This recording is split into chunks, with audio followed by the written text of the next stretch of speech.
Hello बच्चों, तो आज के लेक्चर में हम देखेंगे स्क्वायर्स एंड क्यूब्स कि स्क्वायर्स क्या होते हैं और क्यूब्स क्या होते हैं। ठीक है, तो सबसे पहले हम बात करते हैं स्क्वायर नंबर्स क्या होते हैं। जब हम किसी नंबर को उसके खुद से ही मल्टीप्लाई कर देते हैं तो वो क्या बन जाता है, हमारा स्क्वायर बन जाता है।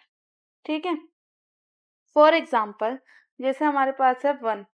अगर हमने 1 × 1 कर दिया तो ये जो 1 आया वो हमारा क्या हो गया, स्क्वायर हो गया किसका, 1 का। ऐसे अगर हमने 2 × 2 किया और जो 4 आया वो हमारा क्या हो गया, स्क्वायर हो गया 2 का।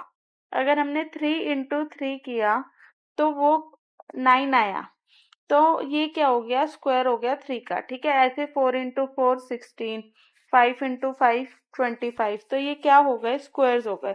ये 1 का स्क्वायर, ये 2 का स्क्वायर, ये 3 का स्क्वायर, ये 4 का स्क्वायर और ये 5 का स्क्वायर। ठीक है, तो जब हम स्क्वायर लिखते हैं तो उसकी एक टेक्निक होती है लिखने की।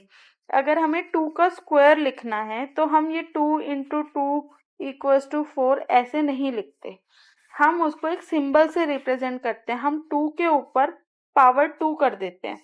जो ये पावर हमने 2 लिखी है 2 में, ये शो करती है कि हम 2 के स्क्वायर की बात कर रहे हैं। ठीक है, क्योंकि जब हमने 2 लिखा तो इसकी पावर 1 थी, इसलिए हमने ये शो नहीं की।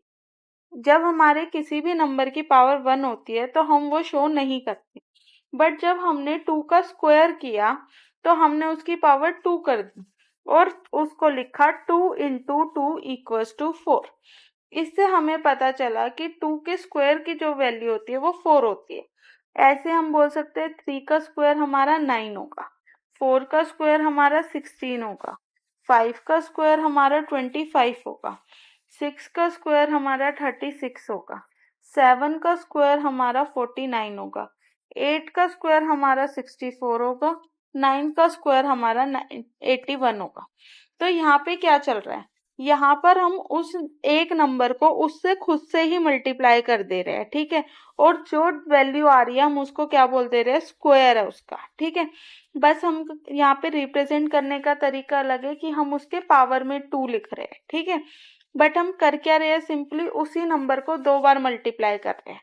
ठीक है, तो ये स्क्वायर्स जो है वो आपको याद रखने हैं 10 तक। ठीक है, 2 का स्क्वायर 4, 3 का स्क्वायर 9, 4 का स्क्वायर 16, 5 का स्क्वायर 25, 6 का स्क्वायर 36, 7 का स्क्वायर 49, 8 का स्क्वायर 64 और 9 का स्क्वायर 81। ठीक है, ऐसे हमारे पास होते हैं क्यूब। तो क्यूब में क्या होता है, क्यूब नंबर्स जो होते हैं वो हमारे, जैसे हमने स्क्वायर में उसको खुद से एक बार मल्टीप्लाई किया था, कितनी बार, एक बार। ठीक है, यहाँ पर मतलब एक बार तो वो मल्टीप्लाई हो ही रहा है, एक और बार मल्टीप्लाई किया था स्क्वायर में। तो क्यूब में क्या हो जाएगा, हम उसी को 2 बार मल्टीप्लाई, 2 बार और मल्टीप्लाई कर देंगे। मतलब जैसे 2 × 2 × 2, तो यहाँ पे हमने उसी को खुद को एक कितनी बार मल्टीप्लाई कर दिया, 3 बार। यहाँ पे कितनी बार मल्टीप्लाई किया था हमने, 2 टाइम्स। 2 टाइम्स एक नंबर को मल्टीप्लाई किया था और यहाँ पे कितने टाइम किया, 3 टाइम्स। ठीक है, तो जैसे अगर हमने लिखा 2 × 2 × 2, तो ये हमारा आया 4 × 2 = 8। तो ये जो हमारा 8 आया ये हमारा क्या है, 2 का क्यूब है। अब इसको हम कैसे रिप्रेजेंट करते हैं, हम 2 की पावर 3 कर देते हैं और फिर हम लिखेंगे 8। इसका मतलब क्या हो गया कि अगर हम 2 को 3 टाइम्स मल्टीप्लाई करेंगे तो हमारे पास 8 आएगा, जो कि क्या होता है, क्यूब ऑफ 2। ठीक है, ऐसे अगर हम बात करें 3 का क्यूब क्या हो जाएगा, 27, 4 का क्यूब क्या हो जाएगा, 64, 5 का क्यूब क्या हो जाएगा, 125। तो हम बेसिकली क्या कर रहे हैं, स्क्वायर में हम उसी नंबर को 2 बार 2 टाइम्स मल्टीप्लाई कर रहे हैं, तो हमारी जो वैल्यू निकल के आ रही है उसको हम उसी नंबर का स्क्वायर कह रहे हैं। और क्यूब में हम उसी नंबर को 3 टाइम्स मल्टीप्लाई कर रहे हैं और जो वैल्यू निकल के आ रही है उसको हम उसका क्या कह रहे हैं, क्यूब कह रहे हैं।